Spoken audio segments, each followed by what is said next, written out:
It seems to me that when we become aware of misconduct by Supreme Court justices, there ought to be hearings. There ought to be public hearings. There ought to be an impeachment inquiry.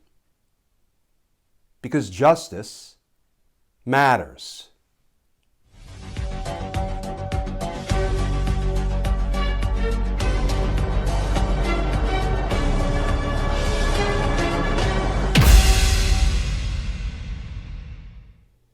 Hey all, Glenn Kirschner here. So let's talk about misconduct at the Supreme Court. Misconduct by Supreme Court justices. Misconduct by judges who were willing to say anything under oath at their confirmation hearings to become Supreme Court justices. And let's start with the deeply unethical behavior of Supreme Court Justice Clarence Thomas, who presided over a case involving his wife's incriminating text messages urging an insurrection. We know about this misconduct now. The question is, what are we going to do about it? Well, here's some reporting from NBC News. Headline: House Democrats weigh stronger response to Justice Thomas' conflict of interest accusations. And that article begins, Democrats on the House Judiciary Committee plan to hold a closed-door meeting to discuss how they might further respond to conflict of interest accusations against Supreme Court Justice Clarence Thomas and his wife, the conservative activist Virginia Ginny Thomas, three Democrats on the committee said.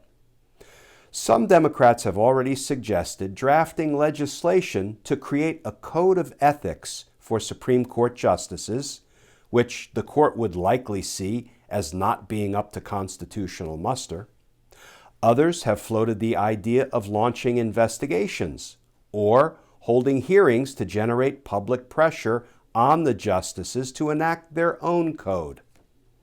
And then one member of Congress is quoted as saying, there will be a conversation on how to proceed. Some of us are eager to perform some kind of oversight, one of the Democratic lawmakers said. We totally understand the separation of power issues. There are limitations, obviously, but we can't just sit on our hands. Boy, there's some words for the ages. We can't just sit on our hands. And I, for one, am glad that some representatives are, quote, eager to perform some kind of oversight.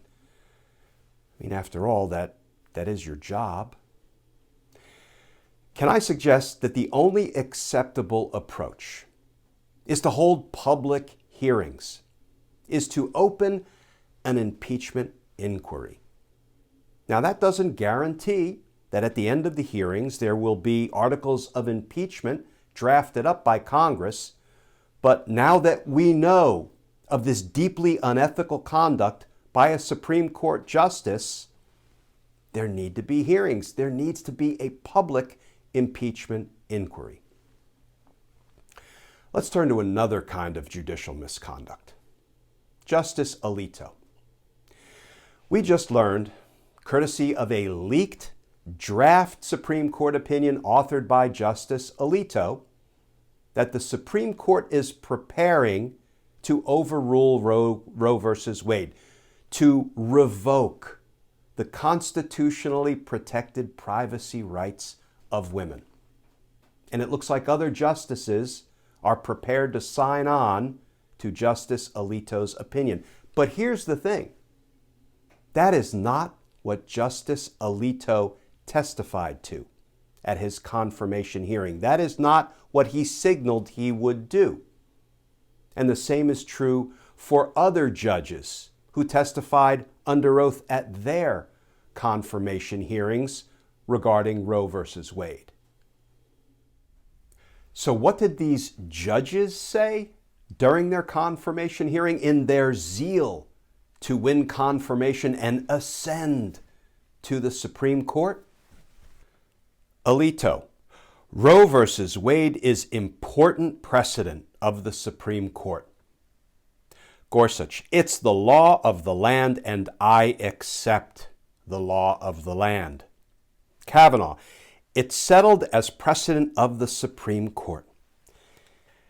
And Kavanaugh actually went on to say that since Roe v. Wade was decided back in 1973, it has been reaffirmed by the Supreme Court several times over. So what were these judges saying in their answers, in their sworn testimony? What were they promising the senators? What were they assuring the American people? Make no mistake about it. Every word they uttered was designed to communicate this simple message. Roe v. Wade is settled law. And if you, senators, vote to confirm me, I won't touch it. Now, let's look at what Justice Alito, after he was successful in pulling the wool over the eyes of the senators and getting himself confirmed to the Supreme Court, let's look at what Justice Alito wrote in his draft opinion. Roe was egregiously wrong right from the start. Stare decisis does not compel unending adherence to Roe's abuse of judicial authority. We hold that Roe and Casey must be overruled. And that is the exact opposite of the thrust of Alito's sworn testimony when he was desperately trying to be confirmed to the Supreme Court.